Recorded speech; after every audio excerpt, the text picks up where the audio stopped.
Hello बच्चों, आज की क्लास में हम लोग क्लास 10th का फिजिक्स का चैप्टर इलेक्ट्रिसिटी कंप्लीट करेंगे। वन शॉट दूंगा, एक ही क्लास में पूरा इलेक्ट्रिसिटी कंप्लीट करेंगे। बहुत ध्यान से समझना।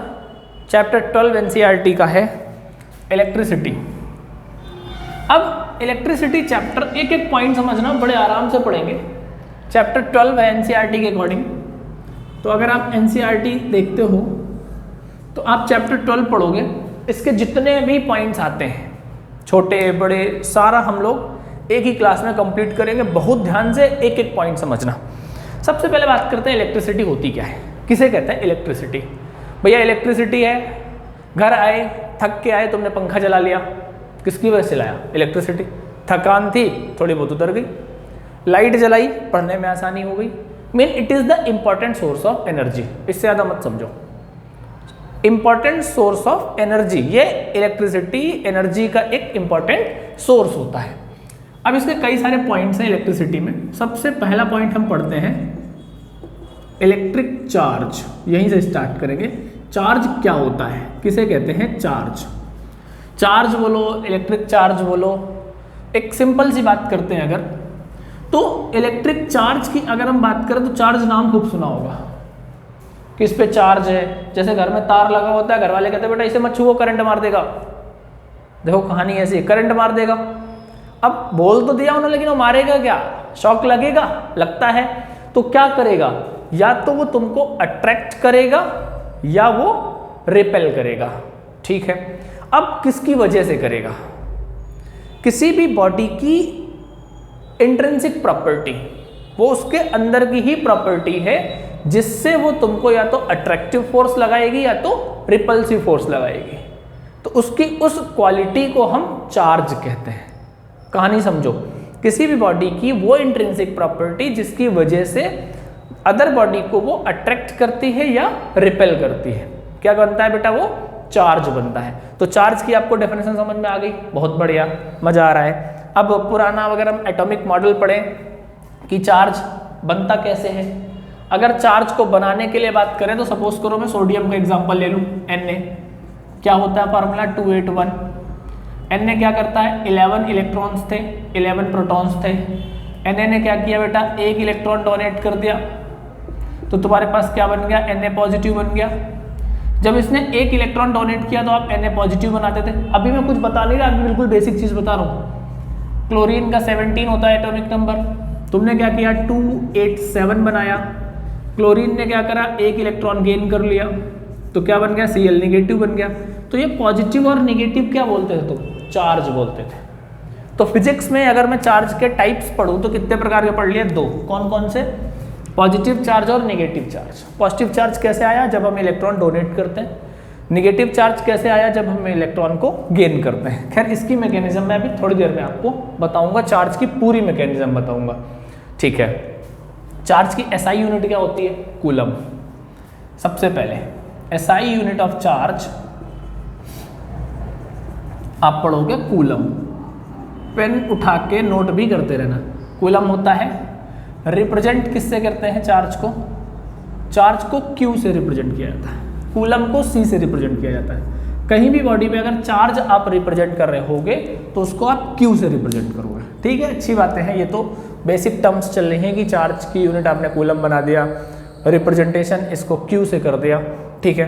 अब एक्चुअल में होता क्या होगा, ये पॉजिटिव और निगेटिव आता क्यों है, हम ये बात करते हैं। तो एक एटम है तुम्हारे पास, कोई भी एटम है। एटम में मेन पार्टिकल्स हमने पढ़े थे इलेक्ट्रॉन, प्रोटॉन और न्यूट्रॉन। अगर हम ये एटम के पार्टिकल पढ़ते हैं तो इनका चार्ज और मास आपको पता होना चाहिए। तो इलेक्ट्रॉन में निगेटिव चार्ज होता है 1.6 × 10⁻⁻19 कूलम का। प्रोटॉन में इतना ही पॉजिटिव चार्ज होता है 1.6 × 10⁻19 कूलम का। न्यूट्रॉन न्यूट्रल होता है इसलिए उसका नाम पड़ गया न्यूट्रॉन। ठीक है।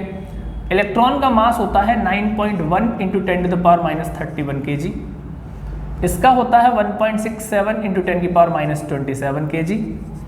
और न्यूट्रॉन का होता है 1.675 इंटू 10⁻⁻27 kg। कोई कोई इसको 1.675 बोलता है, कोई कोई 1.678 बोलता है, ठीक है, दोनों कंसिडरेबल हो जाते हैं। अच्छा, एज पर केमिस्ट्री या एज पर दुनियादारी हमने कुछ ऐसा पढ़ा है कि एटम के पास जितने नंबर ऑफ प्रोटॉन्स होते हैं उतने ही नंबर ऑफ इलेक्ट्रॉन्स होते हैं, जिसको आप एटॉमिक नंबर बोलते हो। ये 9th की बात है, बिल्कुल बेसिक टर्म समझ लेना। 9th की बात में आपने क्या पढ़ा कि जितने नंबर ऑफ इलेक्ट्रॉन्स होते हैं उतने ही नंबर ऑफ प्रोटॉन्स होते हैं। इलेक्ट्रॉन में कैसा चार्ज है? माइनस का। प्रोटॉन में कैसा चार्ज है? प्लस का। एक बाप के दो बेटे हैं, एक ने 500 लिए, दूसरे ने 500 दिए, बाप के पास कितना आया? 0। मीन टू से एटम पे जितने निगेटिव का है उतना ही पॉजिटिव का है, तो एटम के पास नेट चार्ज कितना है? 0।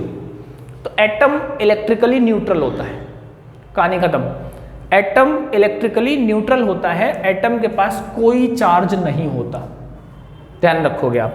अच्छा ठीक है, अब मैंने बात किया यहाँ पे सोडियम एटम की। मैंने बोला सोडियम का इलेक्ट्रॉनिक कॉन्फ़िगरेशन करा तो हमें पता चला इसका एटॉमिक नंबर 11 है। जब एटॉमिक नंबर 11 है तो यार नंबर ऑफ इलेक्ट्रॉन्स और नंबर ऑफ प्रोटॉन्स 11 रहे होंगे। सोडियम ने क्या किया? एक इलेक्ट्रॉन दे दिया।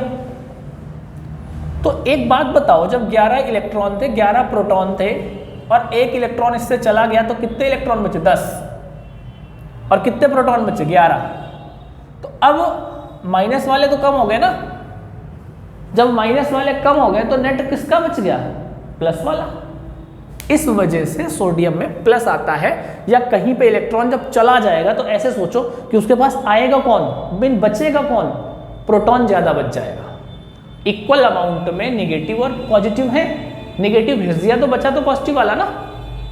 इसी तरीके से क्लोरीन को देखो, जब तुमने एक इलेक्ट्रॉन लिया तो इसका मतलब क्या हुआ? निगेटिव वाला ज्यादा हो गया और पॉजिटिव वाला कम हो गया, तो बोल वाला किसका है? माइनस का।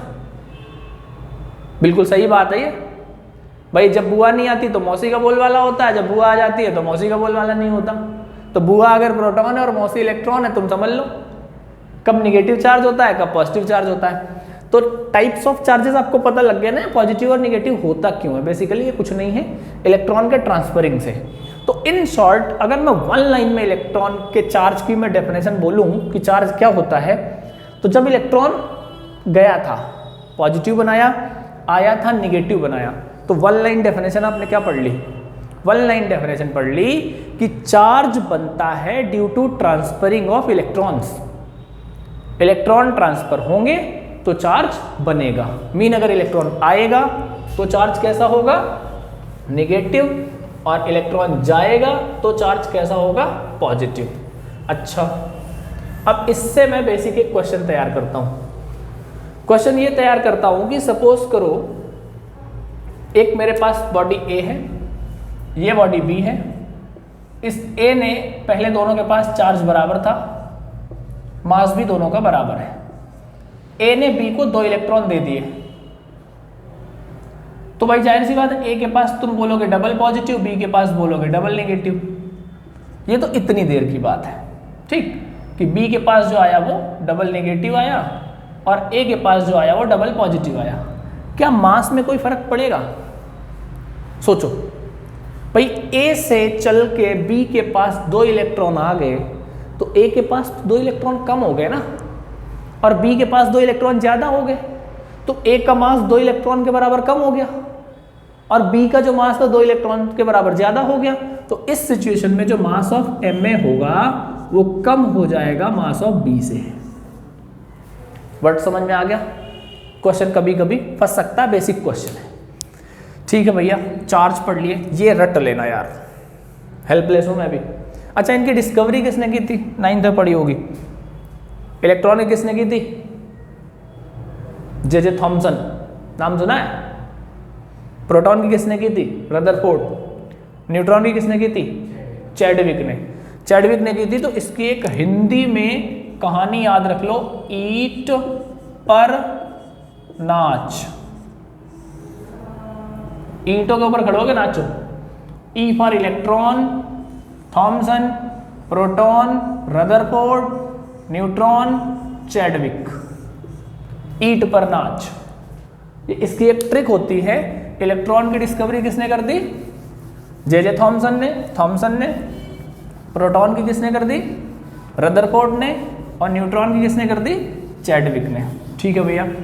एटम की बात आपने कर ली। एटम कैसा होता है? इलेक्ट्रिकली न्यूट्रल होता है। तो होप सो अब तक आपको चार्ज का टॉपिक क्लियर हो गया होगा। आज के बाद आपसे कोई पूछे चार्ज क्या होता है, तो किसी भी सब्सटेंस की वो प्रॉपर्टी जिसकी वजह से वो अट्रैक्शन और रिपल्सन की क्वालिटी को शो करता है। कैसे बनता है? Due to transferring of electron. ठीक है, इलेक्ट्रॉन आते हैं तो नेगेटिव चार्ज, जाते हैं तो पॉजिटिव चार्ज। यूनिट क्या होती है? ऐसा यूनिट कूलम। रिप्रेजेंट कैसे करते हैं? क्यू से। चार्ज का कॉन्सेप्ट समझ में आ गया? अच्छा, चार्ज को मेजर करने वाली जो डिवाइस होती है उसको कहते हैं इलेक्ट्रोस्कोप। क्या बोलते हैं? इलेक्ट्रोस्कोप। वैसे गोल्ड लीफ इलेक्ट्रोस्कोप आप लोग पढ़ते हो, GLE नाम सुनोगे। तो इलेक्ट्रोस्कोप या गोल्ड लीफ इलेक्ट्रोस्कोप से, क्योंकि गोल्ड लीफ ने इसको बनाया था इसलिए इसका नाम होता है।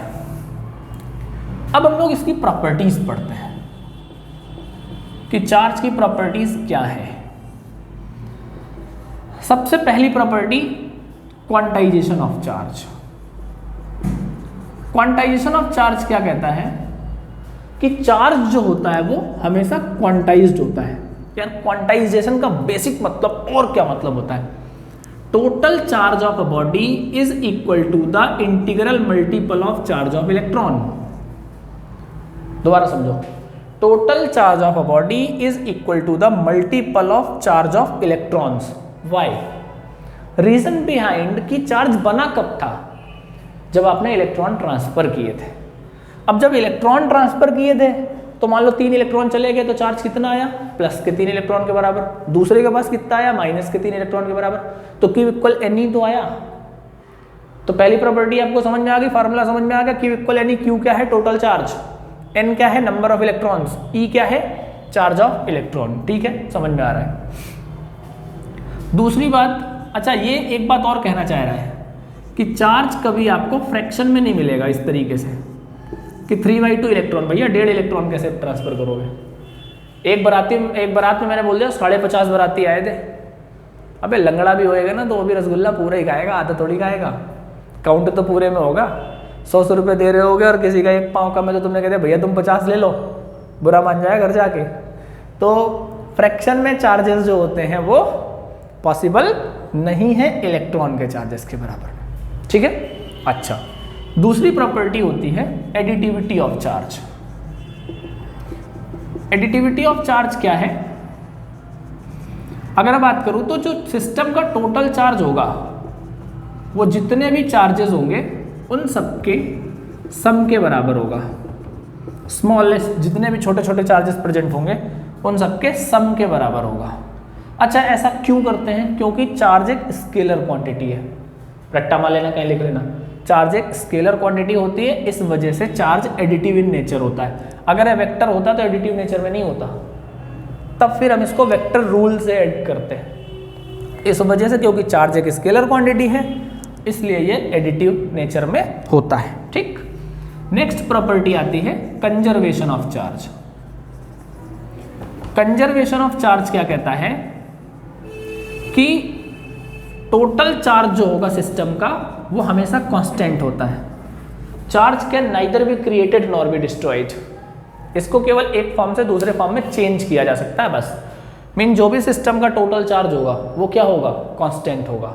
अगर 3 इलेक्ट्रॉन मेरे पास से दूसरे के पास गए थे तो मेरे पास 3 पॉजिटिव आया, दूसरे के पास 3 नेगेटिव आया, मिला दोगे तो हम दोनों न्यूट्रल है। ठीक है। अच्छा, नेक्स्ट प्रॉपर्टी आती है लाइक चार्ज रिपेल करेंगे, अनलाइक चार्ज अट्रैक्ट करेंगे। मीन प्लस प्लस होगा दूर भगेगा, माइनस माइनस होगा दूर भगेगा, प्लस माइनस होगा अट्रैक्ट करेगा। तो लाइक चार्जेस क्या होते हैं बेटा? रिपेल करते हैं। अनलाइक चार्जेस क्या होते हैं? अट्रैक्ट करते हैं। दूसरी एक प्रॉपर्टी आती है, चलिए जी आपने एक प्रॉपर्टी तो लाइक चार्जेस की पढ़ ली कि लाइक चार्जेस क्या करते हैं? रिपेल होते हैं। और अनलाइक चार्ज क्या करते हैं? अट्रैक्ट होते हैं। ठीक। एक प्रॉपर्टी आती है चार्ज इनवेरियंस की।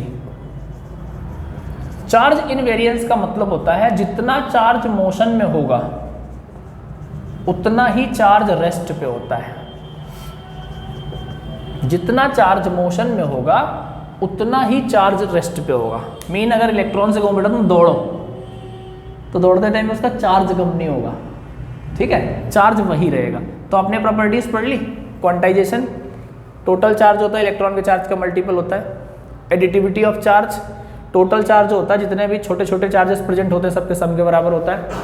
कंजर्वेशन ऑफ चार्ज क्या होता है, टोटल चार्ज होता है वो कांस्टेंट होता है।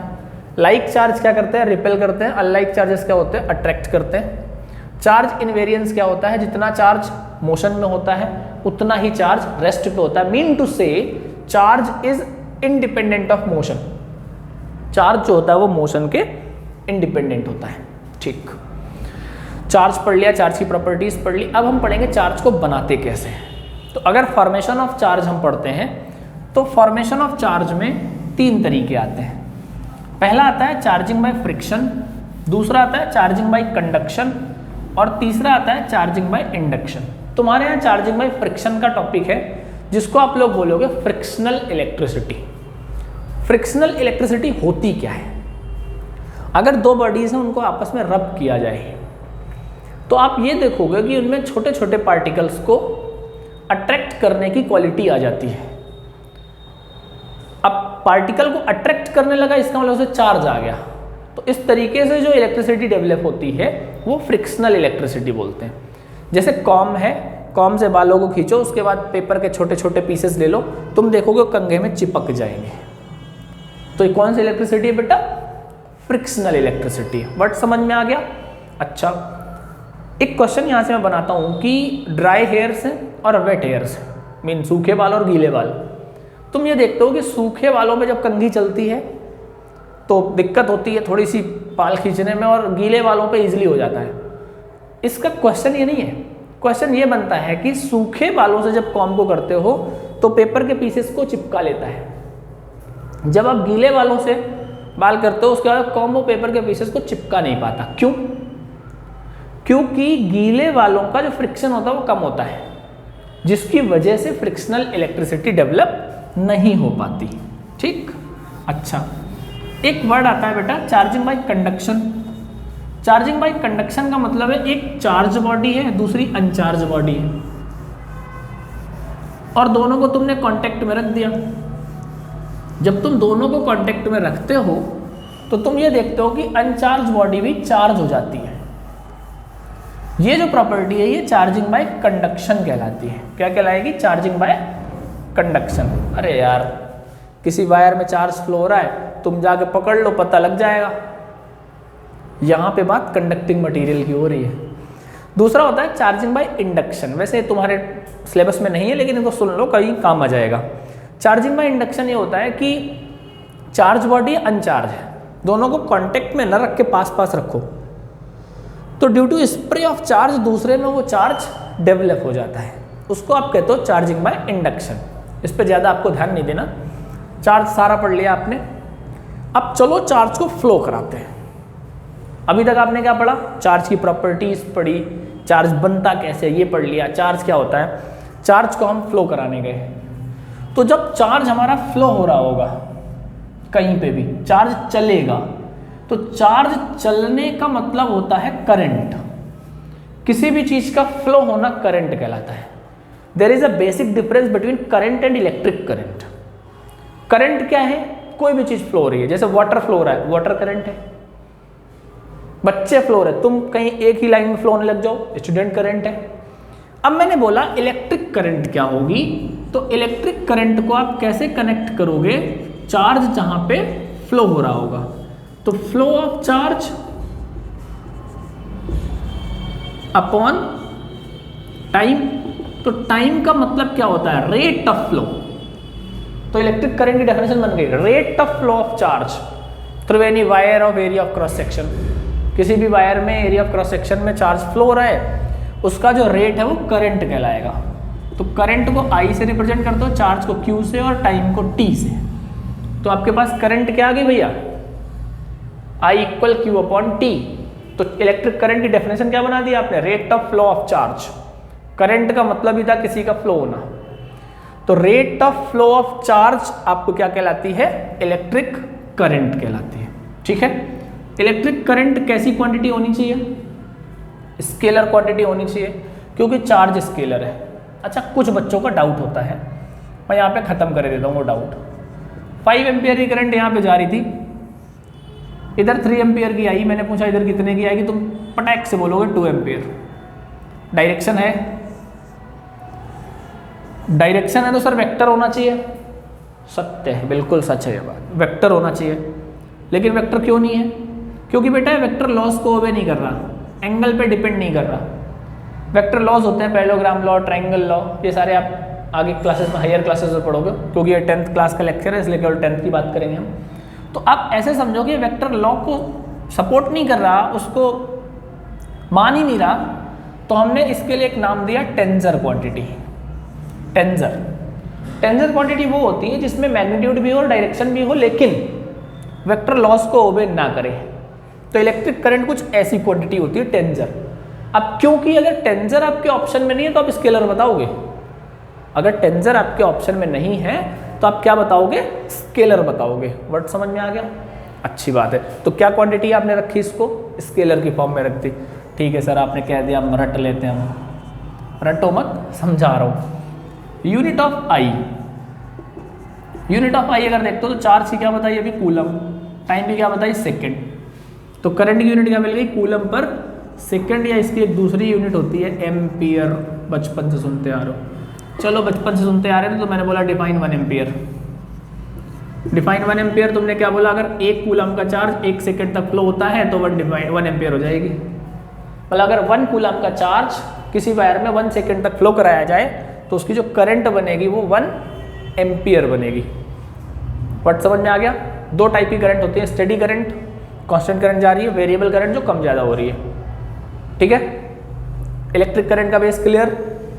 इलेक्ट्रिक करंट के बारे में कुछ और समझना है या यहाँ तक की बात समझ में आ गई? Rate of flow of charge आपको क्या कहलाता है? Electric current. Current equal charge upon time, I equal बेटा आपने Q/T बोल दिया, Q को कूलम कह दिया, टाइम को सेकंड कह दिया, कूलम पर सेकंड या एम्पियर बोल दिया। 1 एम्पियर आपने बोल दिया 1 कूलम पर 1 सेकंड। ठीक है भैया, इतनी बात ठीक थी इसके बारे में, इससे ज़्यादा जानकारी हेल्थ के लिए खराब हो जाएगी। अच्छा, करंट हो गई। अब करंट तुमने बोला तो जब चार्ज चलेगा तो क्या ये फील्ड क्रिएट करेगा? जैसे मैं बैठा हूँ या तुम कहीं बैठे हो तो 1-2 जनों से तो बोलोगे ना, तो तुम जब 1-2 जनों से बोलोगे तो तुम अपनी फील्ड क्रिएट करोगे। तो कितनी बढ़िया कनेक्टिविटी होती है। जब तुम अपनी फील्ड कनेक्ट करोगे, फील्ड क्रिएट करोगे, तो इलेक्ट्रिक चार्ज भी तो अपनी एक फील्ड बनाएगा, जिसको आप बोलोगे इलेक्ट्रिक फील्ड। इलेक्ट्रिक फील्ड क्या पढ़ोगे? कोई चार्ज है, कितनी रेंज तक ये दूसरे चार्ज को अपनी तरफ खींच सकता है या भगा सकता है, तो वो डिस्टेंस या वो एरिया इलेक्ट्रिक फील्ड कहलाता है। The space around any charge through which it can experience the electrical jerk on any charge. ये चार्ज क्या कहलाएगा? आपका सोर्स ऑफ चार्ज। इसको हम बोलेंगे सोर्स ऑफ चार्ज, इसको बोलेंगे टेस्ट चार्ज। ठीक, तो किसी भी चार्ज के चारों ओर का वो एरिया जहां तक वो दूसरे चार्ज को इलेक्ट्रिकल फोर्स मार सकता है, झटका दे सकता है, वो इलेक्ट्रिक फील्ड कहलाता है। ठीक है, तो अब मान लो कोई चार्ज इसके बाहर रखा हुआ, यहां अगर वो इसके बाहर रखा हुआ है और तुमको क्या करना है? इलेक्ट्रिक फील्ड के अंदर लाना है। देखो, ये है इलेक्ट्रिक फील्ड किसी चार्ज की, किसी चार्ज को इसके अंदर लाना है, तो इसके अगेंस्ट लाने में कुछ तो काम करना पड़ेगा। अगर मैं चार्ज को 1 कूलम बोल दूं तो इलेक्ट्रिक फील्ड के अंदर लाने में कुछ ना कुछ हमें काम करना पड़ेगा। जो काम करना पड़ेगा वो इलेक्ट्रिक पोटेंशियल कहलाएगा। मीन किसी भी यूनिट पॉजिटिव चार्ज को इन्फिनिटी से इलेक्ट्रिक फील्ड के अंदर उस पॉइंट तक लाने में जो काम करना पड़ता है वो इलेक्ट्रिक पोटेंशियल कहलाता है। The work done to carry a unit positive charge from infinity to that point against what? Electric force. Electric force के अगेंस्ट किसी भी चार्ज को किसी पॉइंट तक ले जाने में जो काम करना पड़ेगा वो क्या कहलाएगा बेटा? Electric potential. अब वर्क क्योंकि स्केलर है तो पोटेंशियल भी आपका स्केलर होगा। ठीक है, अभी इसको यहीं रोकते हैं। अब मैंने बोला भैया तुम इलेक्ट्रिक फील्ड के अंदर तो आ गए हो, सपोज करो ए पॉइंट पे बैठा है, उठा के इसको मैं ले गया बी तक चार्ज पार्टिकल को, तो इलेक्ट्रिक फील्ड के अंदर ही एक जगह से दूसरी जगह तक जाना इलेक्ट्रिक पोटेंशियल डिफरेंस कहलाता है। तो अगर आपसे पूछा जाता है इलेक्ट्रिक पोटेंशियल डिफरेंस क्या होता है, तो आप बताओगे कि इलेक्ट्रिक फील्ड के अंदर ही किसी चार्ज पार्टिकल को एक पॉइंट से दूसरे पॉइंट तक ले जाने में जो काम करना पड़ता है, mean the work done to carry a unit positive charge from one point to another against electric force, क्या कहलाया जाएगा बेटा? वो इलेक्ट्रिक पोटेंशियल डिफरेंस। सपोज करो इसका पोटेंशियल VA है, इसका पोटेंशियल VB है, तो आपके पास जो वैल्यू मिलेगी VB माइनस VA मिलेगा इक्वल WAB अपॉन Q0 मिल जाएगा। ठीक है, तो पहले ये बताओ इलेक्ट्रिक पोटेंशियल और इलेक्ट्रिक पोटेंशियल डिफरेंस बात समझ में आ गई? ऐसे समझो कि तुम मान लो बाहर कहीं टहल ले हो, तुमको मैं क्लास में पकड़ के लाया अपनी, वो क्या है? Electric potential. अब यहाँ आके बैठ गए, मैंने कहा यहाँ से उठो, चलो उधर बैठो, तो दूसरी जगह तुम बैठ गए, वो क्या बना? इलेक्ट्रिक पोटेंशियल डिफरेंस बना। ठीक है, तो इलेक्ट्रिक पोटेंशियल और इलेक्ट्रिक पोटेंशियल डिफरेंस दोनों बातें समझ में आ गई। अब इनकी यूनिट पढ़ते हैं। यूनिट ऑफ P अगर मैं पढ़ता हूं तो वर्क की क्या होती है? जूल। चार्ज की क्या होती है? कूलम या वोल्ट। इसकी भी यही होगी यूनिट, जूल पर कूलम या वोल्ट। ये किसकी यूनिट बनी? इलेक्ट्रिक पोटेंशियल या इलेक्ट्रिक पोटेंशियल डिफरेंस की। बातें समझ में आ रही हैं? मैंने बोला भैया डिफाइन 1 वोल्ट बताओ, 1 वोल्ट डिफाइन करो। 1 वोल्ट को हम लोग बोल देते हैं 1 जूल अपॉन 1 कूलम। अगर एक कूलम के चार्ज को एक पॉइंट से दूसरे पॉइंट तक ले जाने में 1 जूल का काम होता है, तो उसका जो पोटेंशियल डिफरेंस होगा या पोटेंशियल होगा वो 1 वोल्ट होगा। मीन 1 वोल्ट पोटेंशियल को डिफाइन करने के लिए हम क्या बोलेंगे? If 1 joule of work is done to carry a charge of 1 coulomb from one point to another, क्या कहलाएगा बेटा? उस सिचुएशन पे जो इलेक्ट्रिक पोटेंशियल या पोटेंशियल डिफरेंस होगा, पोटेंशियल डिफरेंस होगा वो क्या कहलाएगा? 1 वोल्ट कहलाएगा। ठीक है, आपने पढ़ लिया 1 वोल्ट क्या होता है? 1 जूल अपॉन 1 कूलम। अगर 1 जूल का काम होता है एक कूलम के चार्ज को ले जाने में, तो उसका जो पोटेंशियल होगा वो 1 वोल्ट होगा। देखो भैया, एक करंट को मेजर करना और वोल्टेज को मेजर करना। करंट को मेजर करने के लिए जो डिवाइस होती है उसको आप बोलते हो एमीटर, और जो पोटेंशियल डिफरेंस मेजर करने के लिए डिवाइस होती है उसको आप बोलते हो वोल्ट मीटर। करंट मेजर करना था एमीटर, पोटेंशियल डिफरेंस मेजर करना था वोल्ट मीटर। यहाँ तक की कहानी समझ में आ गई? तो आपने अभी तक क्या पढ़ लिया? चार्ज पढ़ लिया, करंट पढ़ लिया, पोटेंशियल पढ़ लिया, पोटेंशियल डिफरेंस पढ़ लिया। बच्चों में वीडियो हो रही एक क्लास से ज़्यादा की, तो एक क्लास में तुम हो जाओगे बोर पूरा 1.5-2 घंटे देखने में। तो इसका जो बाकी का बचा हुआ electric circuit, Ohm's law, resistance है, इसको मैं अगली क्लास में कंप्लीट करूँगा, लेकिन वो बहुत ही जल्दी कल में ही मैं डाल दूंगा, तो दोनों पार्ट तुम एक साथ देख लोगे। ठीक है, तो इतना पहले पढ़ के, और जब भी वीडियो पढ़ना इसको देखना तो साथ में पेन कॉपी ले लेना, नोट्स साथ का साथ बनाते रहना। तो मैं अगली क्लास बहुत ही जल्दी अपलोड कर दूंगा, तो दोनों एक साथ हो जाएंगे। ठीक है, आज यहीं रोकेंगे इसको। ओके बेटा, थैंक यू।